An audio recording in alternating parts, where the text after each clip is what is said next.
하나님 아버지, 우리 주 예수 그리스도로부터 오는 은혜와 평강이 사순절 넷째 주일 함께 말씀을 나누는 여러분에게 가득하기를 축복합니다. 사순절 넷째 주일이고요. 오랜만에 우리가 빨리 끝내야 될 이유가 전혀 없이 충분한 우리의 예배를 누릴 수 있는 시간이 다가왔습니다. 그래서 지난 주일과는 다르게 오늘 본문을 짧게 줄이지도 않고 성서정과가 지시하는 그대로 1절부터 41절까지를 다 봤고요. 저도 오늘은 설교를 짧게 할 필요를 못 느끼면서 길게 해도 괜찮겠다라는 생각을 하고 있지만 여러분의 표정이 전혀 그렇지 않아요. 저기서 누가 나를 째려보고 있어요. 짧게 끝내다라는 신호인 것 같아요. 짧게 끝내는 게 좋겠죠?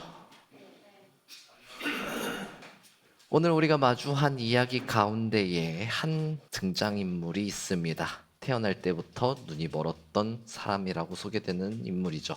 이름도 몰라요. 출신도 어떤지 모릅니다. 그러나 우리가 알고 있는 정보는 딱 하나예요.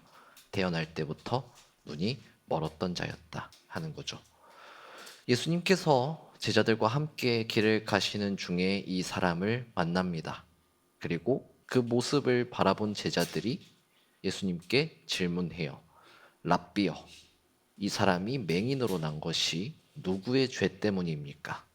자기 때문입니까? 아니면 그의 부모 때문입니까? 라고 질문을 합니다. 이 제자들의 질문 가운데에는 그 당시에 있었던 사상이 충돌하는 장면을 보여줍니다. 그 당시에는 한 가지의 전제를 가지고서 이렇게 생각들을 했다고 이야기해요. 고난이라는 거, 불행이라는 거, 아픔이라는 거는 그 원인이 죄 때문이다라는 전제가 있었어요. 근데 이 전제를 놓고서 오늘 본문에서 주인공으로 등장하는 이 사람을 놓고 보면은 두 가지 상황을 우리가 생각해 볼 수 있을 거예요. 첫 번째, 이 사람이 태어날 때부터 눈이 멀었다고 했으니까 모태에서부터 어머니의 태중에서부터 죄를 지었거나 아니면은 태아는 죄를 지을 수 없으니까 그의 부모의 죄가 그를 눈먼 상태로 태어나게 만들었다라는 두 가지의 사상이 그 당시에 존재했습니다. 그러니까 이 두 가지의 사상이 부딪히는 가운데 당시의 사회상과 신학적인 흐름이 변화되는 과정 속에서 일종의 패러다임의 충돌이 일어났던 장면이 저 제자들의 질문 장면이에요. 이러한 사상적인 모습이 그 태중에서부터 어릴 때부터 태아 시절부터 죄를 지을 수 있다라는 파와 아니다. 태아는 그럴 수 없다.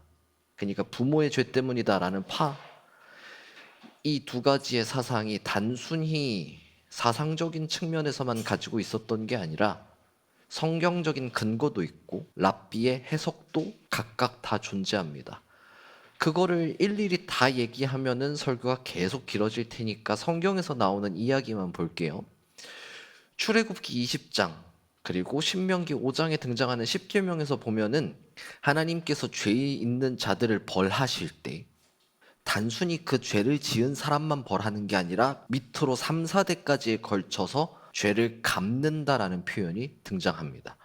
출애굽기에서도 등장하는 십계명 그리고 또 신명기에서도 등장하는 십계명 두 곳에서 똑같은 구절과 똑같은 단어, 똑같은 표현을 사용해서 똑같이 이야기해요.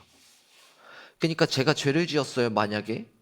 그러면은 내 죄로 인해서 처벌을 받는 게 나로 그치는 것이 아니라 내 아들, 내 손자에 이르기까지 그 밑으로까지 이어지는 죄의 갚음, 처벌의 장면이 등장한다고 이야기합니다. 그런데 이 사상이 쭉 이어지다가 패러다임이 한번 바뀌기 시작해요. 에스겔서 18장 속에서 등장하는 이야기인데 당시에 속담이 이런 속담이 있었다고 해요. 아버지가 신포도를 먹어서 그의 아들의 이가시다. 여러분 이 속담이 말이 된다고 생각하세요? 아버지가 포도 신거를 먹었어요. 근데 아들의 이가 시대요. 있을 수 없는 일이죠. 그래서 에스겔 선지자는 이야기합니다. 너희가 이스라엘 가운데서 다시는 이 속담을 쓰지 못하게 되리라. 이러한 사상적인 측면의 모습이 생각적인 모습이 변하기 시작합니다. 어떻게 변하냐면 아버지는 아버지대로 아들은 아들대로 각각 죄를 지었으면 각각의 죄에 대한 처벌받고 끝 이어지는 거 없다라는 사상으로 변해갑니다. 근데 예수님 당시까지도 이 사상이 완벽하게 패러다임이 전환된 게 아니라 전환되는 과정 속에서 충돌이 계속해서 있었던 것 같아요. 그래서 제자들이 질문합니다. 누구의 죄 때문입니까? 태어날 때부터 눈 멀었던 이 사람의 죄 때문입니까? 아니면은 그의 부모의 죄 때문입니까? 이 말을 다르게 표현하면은 예수님, 선생님, 당신은 어떤 패러다임의 손을 들어주시겠습니까? 라는 질문과도 같아요. 근데 예수님께서는 이 제자들의 질문에 대해서 답을 다르게 합니다. 예수님께서 3절과 4절에 이어서 답변을 하세요. 이 사람이나 그 부모의 죄로 인한 것이 아니라 그에게서 하나님이 하시는 일을 나타내고자 이런 일이 일어났다라고 이야기를 해요. 근데 오늘 우리가 보고 있는 이 번역대로 본다면 하나님이 굉장히 잔혹한 하나님으로 비춰집니다. 왜냐하면은 하나님이 자신의 일을 위해서 이 사람을 태어날 때부터 눈멀게 태어나게 만들었다는 소리잖아요. 그러니까 누구의 죄 때문에 그런 게 아니라 하나님께서 자신의 일을 하시고자 이 사람을 일부러 눈멀게 태어났게 만들었다라는 거예요. 자신의 영광을 드러내기 위해서 아무런 잘못도 없는 사람이 고난 가운데 빠져들게 만들었다라는 소리와 같아져요. 그래서 우리말 번역 그대로 보면은 하나님은 굉장히 잔혹하고 나쁜 하나님의 모습으로 그려집니다. 근데 이러한 모습으로 그려지는 거를 신학자들이 원치 않았겠죠? 그래서 게리 버지라는 신학자가 자신의 주석에서 이 구절을 원문을 굉장히 정교하게 분석하면서 번역을 다르게 시도해요. 어떻게 원문 구조가 번역되는지는 그냥 한번 쭉 읽어보세요. 저거는 중요한 게 아니에요. 게리 버지가 어떻게 번역을 하냐면은 2절부터 4절까지의 패턴을 가지고서 이렇게 번역해요. 이 사람이나 그 부모가 죄를 지은 것이 아니다. 문장을 끊어내고 예수께서 말씀하셨다. 그러나 그의 삶 속에서 하나님의 일이 나타나도록 하기 위해서 우리는 아직 낮은 동안에 나를 보내신 분의 일을 해야 한다라고 번역을 뒤집어 버립니다. 하나님께서 자신의 일을 위해서 일을 만드셨다라는 이 목적절을 죄 때문이다라고 이야기한 데 붙인 게 아니라 그 뒤에 문장에다 갖다 붙인 거예요. 그렇게 해서 놓고 보면은 예수님의 대답에 뉘앙스와 의도가 달라집니다. 예수님은 이 사람의 죄, 당시 가지고 있던 그 사상의 전제에 포커스를 맞추는 게 아니라 하나님께서 자신의 일을 드러내시기 위해서, 하나님께서 자신의 영광을 드러내기 위해서 이 사람을 눈멀게 만들었다라는 데 초점을 두는 게 아니라 예수님의 초점은 이 사람을 고치기 위해서 하나님께서 나를 보내셨다라는 관점으로 문장을 틀어버려요. 그러면은 예수님의 주요 포커스, 예수님의 초점은 누구의 죄, 고통의 원인에 있지 않아요. 예수님께서 계속 초점을 맞추시고자 하는 부분은 어디냐면은 저 사람에게 내가 간다. 하나님께서 나를 보내셨다라는 데에 초점을 맞춰서 이야기를 합니다. 그러한 가운데 예수님이 그 말씀에 따라서 움직이기 시작하죠. 진흙에 침을 뱉어서 진흙을 반죽하고 그거를 그 사람의 눈가에 바릅니다. 그리고서 예수님께서 말씀하세요. 실로암 못에 가서 씻어라. 그러니까 이 사람이 가서 씻었습니다. 그러니까 눈이 밝아졌다라고 본문은 기록해요. 눈이 밝아진 가운데 자기 눈이 밝아졌으니까 얼마나 신나겠어요. 길을 가면서 이웃들과 주변 사람들을 만납니다. 주변 사람들이 갑자기 눈이 밝아진 모습을 보니까 갸웃거렸다고 본문은 기록해요. 그러면서 이야기하죠. 어떻게 눈이 떠졌어? 그러면서 이 사람들은 의문도 가져요. 그 사람이 저 사람이 맞을까? 다른 사람인 거 아니야? 근데 이 사람이 기쁨에 찬 목소리로 이야기하죠. 내가 태어날 때부터 눈 멀었던 사람이 맞습니다. 그러니까 질문하는 거예요. 어떻게 떠진 거야? 그러자 이 눈 멀었던 사람은 자신이 경험했던 거를 있는 그대로 이야기합니다. 여기서 이야기가 딱 끝나면은 굉장히 아름다운 스토리로 본문이 끝이 날 수 있어요. 그런데 여기서 이야기가 끝이 나지 않고 주변 사람들은 이 사람을 바리새인에게로 데려갑니다. 왜 이 사람들이 바리새인에게 이 눈 멀었던 사람을 데리고 갔는지 본문은 이야기해 주지 않아요. 근데 한 가지 추측해 보기로는 유대인들의 특징 중에 하나가 뭐냐면은 토론을 굉장히 좋아한다라는 특징이 있어요. 그러니까 이 사람이 눈 뜬 걸 가지고 아마 토론이 붙었을 거고요. 그 토론과 논쟁 가운데 자신들의 질문, 자신들에게 생겨난 질문에 대한 답을 찾기 위해서 종교 지도자들이었던 바리새인에게로 아마 데려갔을 겁니다. 바리새인들이 이 사람을 보고서 똑같이 질문합니다. 그리고 그와 함께 이 사람은 자신이 경험했던 거를 있는 그대로 또 이야기해요. 그러한 가운데에 바리새인들은 질문을 던지기 시작해요. 예수라는 사람이 이 기적을 일으켜 줬다라고 하니까 바리새인이 두 파로 갈라져서 싸우기 시작하는 거예요. 한쪽은 이렇게 이야기합니다. 이 사람 예수는 안식일을 지키지 않았으니까 하나님께로부터 온 자가 아니다라는 파가 생겨난 거예요. 그러니까 기적이 있었어. 오케이. 이거는 인정. 근데 이 기적이 선한 하나님으로부터 온 기적이라는 것은 인정할 수 없다. 왜? 안식일을 지키지 않은 사람인데 어떻게 하나님께로부터 온 기적이라고 이야기할 수 있어? 라는 파가 있고요. 반대파, 다른 파는 뭐냐면은 기적 자체를 부정해버리는 거예요. 이거 사기극 아니야? 예수는 죄인이야. 근데 어떻게 이러한 표적, 이러한 기적을 일으킬 수 있어라는 파로 갈라져서 바리새인들끼리에서도 토론과 분쟁이 벌어지기 시작합니다. 왜 이렇게 두 파로 갈라졌냐면 첫 번째 그룹부터 한번 볼게요. 첫 번째 그룹은 안식일을 지키지 않았다는 걸 가지고서 이야기를 하기 시작했잖아요. 성경에서 이야기하는 안식일은 하나님께서 세상을 창조하시고 나서 마지막 날에 쉬셨다 하는 것을 근거로 해서 시작이 되죠. 근데 토라를 보면은 왜 안식일을 지켜야 하는지를 두 가지 근거로 이야기하고 있어요. 첫 번째, 하나님께서 쉬셨으니까 라는 게 출애굽기의 설명이고요. 신명기에서는 안식일을 어떻게 설명하고 있냐면은 하나님께서 애굽에서부터 너희를 탈출시켰으니까 너희도 쉬는 게 필요해라는 이유로 안식일을 지켜야 한다라고 이야기해요. 근데 안식 말 그대로 쉬는 날이잖아요. 그러면 일을 하면 돼요, 안 돼요? 안 돼요. 토라는 이야기합니다. 일을 하지 마. 근데 성경에서는 일하지 마라고만 이야기하니까 그러면은 할 수 있는 일은 뭐고 하면 안 되는 일은 뭔데라는 궁금증과 질문이 생기겠죠? 이 질문에 대한 답을 랍비들이 찾기 시작합니다. 토라, 구약 성경 말고 구약 성경을 해석한 책이 유대인에게는 두 개가 있어요. 하나는 미드라시라고 이야기하는 주석이고요. 다른 하나는 미시나라고 하는 책이 있어요. 6권으로 되어 있는 책인데 이 6권으로 된 책 가운데에 두 번째 책인 모에드라는 책에서 안식일에 하지 말아야 하는 일을 총 39가지로 제시합니다. 39가지 일을 하면 안 돼요. 근데 그 39가지에 랍비들이 또 해석을 달고 붙이고 붙여서 쭉쭉쭉 퍼져나갔단 말이에요. 39가지를 다 이야기하면은 시간이 너무 오래 걸리니까 오늘 예수님이 어겼다라고 이야기할 수 있는 것만 보면 이렇게 돼요. 첫 번째, 예수님은 안식일에 반죽하면 안 되는데 반죽을 했어요. 진흙을 침을 뱉어서 그걸 이겼다고 얘기하잖아요. 반죽이에요. 반죽이 꼭 우리가 먹을 것만 반죽하는 걸 이야기하지 않아요. 미시나에서 하지 말아야 되는 반죽은 뭔가 재료를 가지고서 뭉치고 이런 것들을 다 포함합니다. 그러면은 예수님은 규정 위반이에요.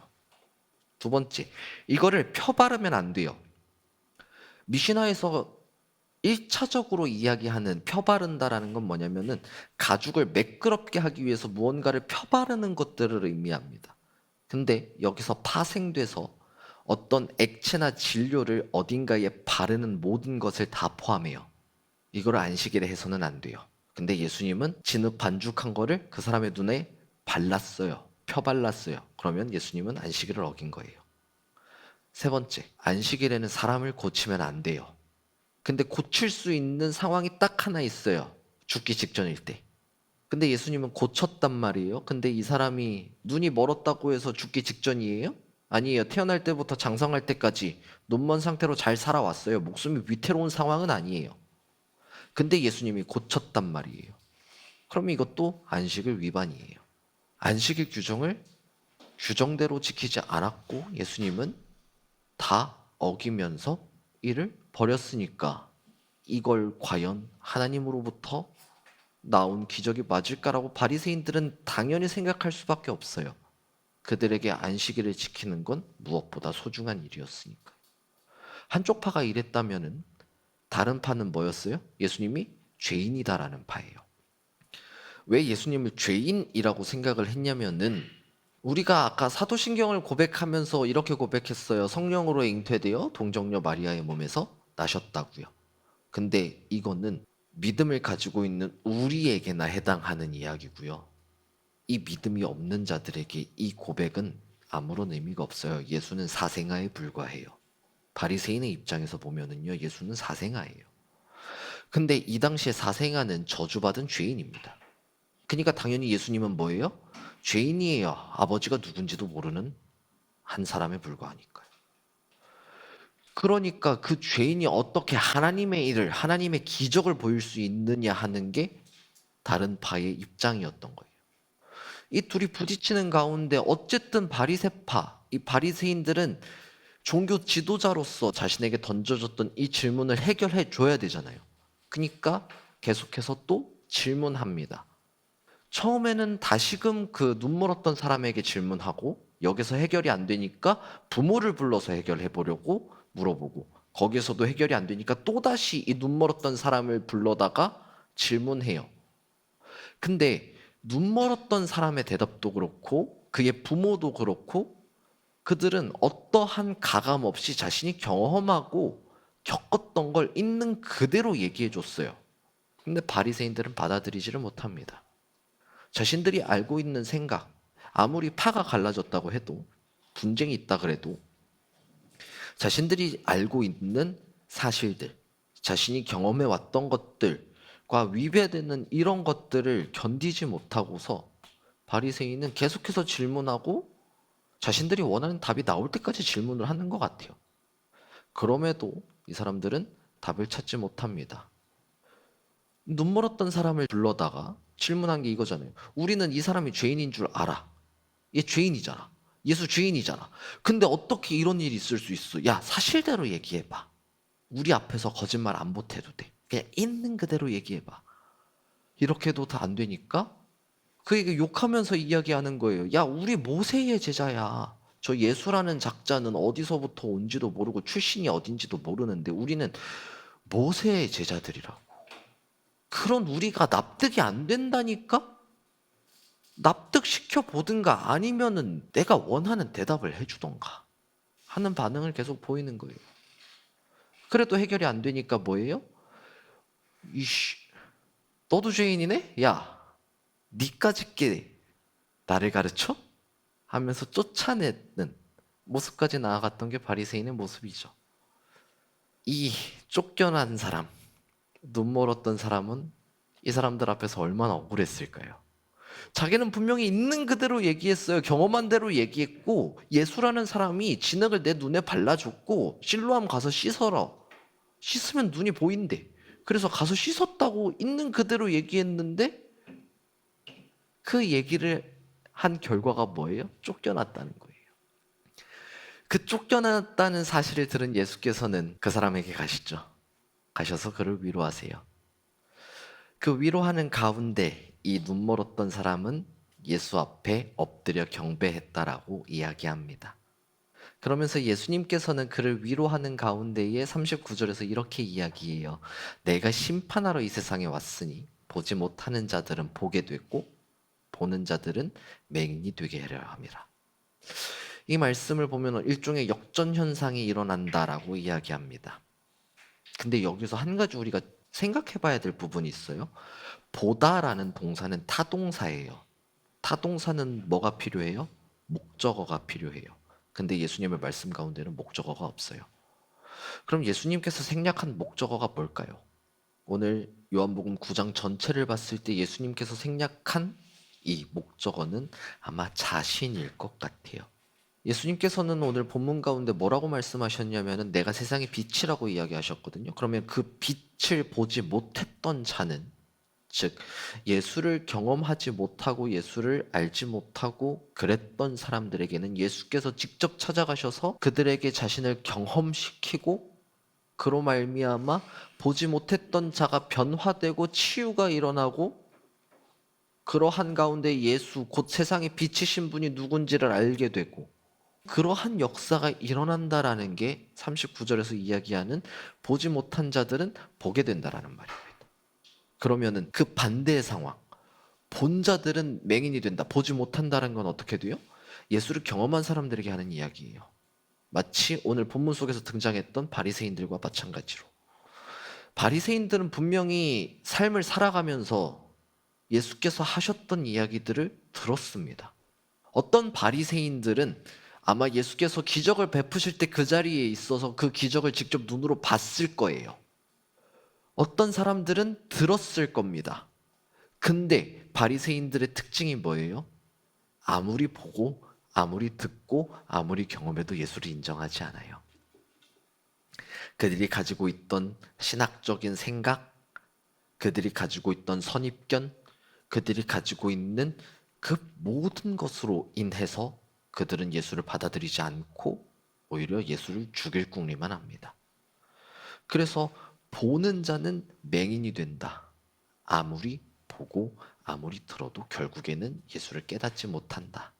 예수를 알지 못한다라는 말이 39절에서 이야기하고 있는 예수님의 이야기예요.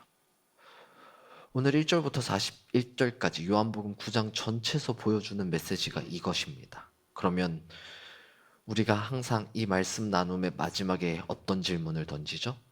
그래서 뭐라는 질문이에요. 오늘 요한복음 9장이 던져주고 있는 이야기는 이런 이야기면 그래서 뭐 그게 오늘을 살아가는 우리에게는 어떤 의미인가 하는 거예요.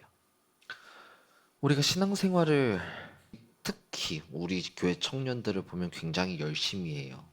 저는 어디 가서도 자랑스럽게 이야기할 수 있어요. 뭐 동기 전도사들을 만나든 동기 목사들을 만나든 니네 교회 청년들보다 우리 교회 청년들이 더 열심히 일걸? 저 자신 있게 이야기할 수 있어요. 근데 우리 신앙 모습을 보면은 이 가운데에는 모태신앙으로 태어나서 어릴 때부터 교회를 다니면서 신앙생활을 해온 청년들도 있을 거고요. 어떤 청년은 신앙생활을 시작한 지 얼마 안 된 청년도 있을 거예요. 그런데 그 가운데에 우리는 예수를 만났습니다. 그리고 예수를 경험했고요. 예수가 우리에게 주는 그 은혜를 경험하면서 그 은혜를 맛보면서 지금까지 신앙생활의 여정을 이어오고 있어요. 근데 그 여정 가운데에 우리가 보일 수 있는 모습, 그 신앙생활의 여정 가운데에 드러나는 우리의 모습은 오늘 본문 속에서 등장하는 두 부류의 사람과 같습니다. 우리가 신앙생활을 하다 보면 어떨 때는 오늘 본문 속에서 등장했던 이 눈먼 사람의 모습과 같은 신앙생활의 모습이 나타날 때가 있어요. 예수를 깊게 만나요. 어떤 때는 신앙생활 하면서 예수가 주는 그 은혜, 예수께서 우리에게 베푸시는 그 사랑, 그 기적, 경험, 치유의 역사, 다 각종의 것들이 우리의 삶 가운데에서 굉장히 깊게 느껴질 때가 있어요. 내가 내 입으로 있는 그대로 고백하는 것 자체만으로도 하나님께서 나를 이렇게 이끄셨다. 예수께서 나에게 이렇게 은혜를 베푸셨다. 고백하면서 인정할 수 있을 정도로 그런 모습이 내 삶에서 펼쳐질 때가 있어요. 그런데 어떨 때는요. 내 신앙의 모습이 바리새인과 똑같을 때도 있어요. 우리가 신앙생활 하면서 예수를 경험해요. 우리가 어떨 때는 말씀 가운데에, 어떨 때는 찬양하는 가운데에, 어떨 때는 기도하는 가운데에 예수를 만나요. 근데 그 만남이 있어도 내가 예수를 거부할 때가 있더라고요. 받아들여지지 않을 때가 있어요. 근데 지금까지 경험해온 게 있으니까 완전히 부정하지는 못하겠는데 이런 거예요. 하나님 그건 좀 아닌 것 같은데요. 하나님 이거는 좀 저랑 안 맞는 것 같은데요. 이거 맞아요? 하면서 은혜가 임함에도 그 은혜를 거부하는 거예요. 하나님께서 나에게 역사하시는 것들이 있는데도 그거를 부정합니다. 그러면서 선을 그어요. 하나님 지금까지 저에게 이렇게 안 하셨잖아요. 근데 왜 이번엔 이렇게 하세요? 그런 모습이 오늘날에 비춰본 바리새인의 모습과 똑같은 모습입니다. 근데 우리의 신앙 여정을 돌아보면은 이 두 가지 모습이 다 나타난다는 거죠. 어떨 때는 오늘 본문 속에서 등장하는 눈먼 사람의 모습처럼 나타날 때도 있다가 어떨 때는 바리새인과 같은 모습이 나타날 때도 있어요.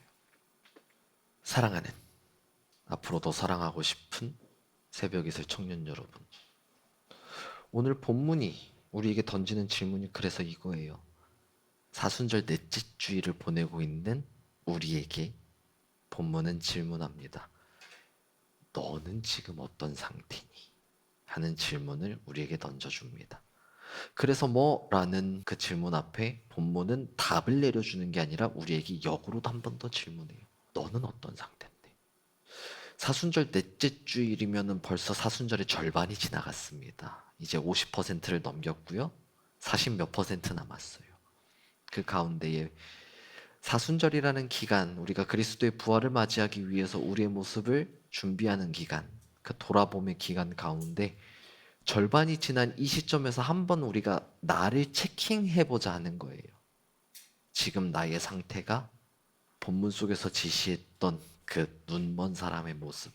오늘 본문에서 이야기하는 이 눈먼 사람은 예수를 향한 고백이 점점 진화하는 모습을 보여줘요. 처음에 이웃들이 자신에게 질문했을 때 예수를 향해서 뭐라고 이야기했냐면은 어떤 사람이라고 이야기하기 시작했어요. 근데 바리새인들이 질문했을 때 진화 1단계 선지자로 진화했다가 최종 진화의 모습은 하나님께로부터 온 자까지 이어집니다. 그리고 그 최종 진화의 모습 가운데에 예수 앞에서 경배하는 모습을 보여줬단 말이에요. 그러면은 그 모습이 지금의 내 모습인지 아니면은 오늘 본문 속에서 바리새인처럼 예수를 경험하고 지금까지 내가 신앙생활에 오면서 만났던 예수의 모습이 있고 나에게 베풀어진 은혜가 있고 나에게 다가온 그 모든 것들이 있음에도 불구하고 지금 내 상황과 부딪혀서 내 현실에 부딪혀서 그거를 거부하고 있지는 않은지를 체킹하는 게 오늘 본문이 우리에게 던져주는 질문입니다. 이 질문 앞에 여러분은 뭐라고 대답하시겠어요? 어떤 대답을 하시겠습니까? 여러분이 각자 지금 삶을 살아가는 가운데 신앙생활의 여정을 걸어가고 있는 가운데에 분명히 각자의 모습에 따라서 각자 둘 중에 하나의 모습이 나타나겠죠. 그러면 그 가운데서 우리는 한 번 더 짚어야 합니다. 이 모습이 나타난 이유가 뭘까? 무엇이 나를 이 눈먼 사람의 모습처럼 아니면 바리새인의 모습처럼 삶을 살아가게 하고 있는지를 질문하고 그 원인을 찾고 거기서부터 해결책을 찾아가는 게 사순절 넷째 주 이제 절반도 채 남지 않은 나머지 사순절 기간을 보내는 우리에게 주어진 본문의 이야기라는 겁니다. 그 질문 앞에 답을 지금 당장 내리지 않아도 좋습니다. 이 답은 나만 알고 있으면 되는 답이라 제가 여러분께 그 답을 일일이 캐묻지도 않을 겁니다. 그 답을 여러분은 어떻게 찾아가실 건가요? 그러나 한 가지 확실한 것은 그 답을 찾아가는 우리의 여정이 그리스도의 부활을 기다리고 있는 그 사순절의 남은 여정 가운데 이어질 거고요. 사순절이 끝나는 그 마지막 날, 부활절, 그때까지 우리가 이걸 못 찾더라도 우리의 신앙생활의 여정이 계속해서 이어지는 한 우리는 계속해서 답을 찾아갈 겁니다. 그리고 그 답을 찾아가는 여정 가운데 있는 여러분에게는 모든 지각에 뛰어난 하나님의 평강이 그리스도 예수 안에서 여러분의 마음과 생각을 지키시면서 여러분의 답을 찾는 데 이끌어 가실 겁니다.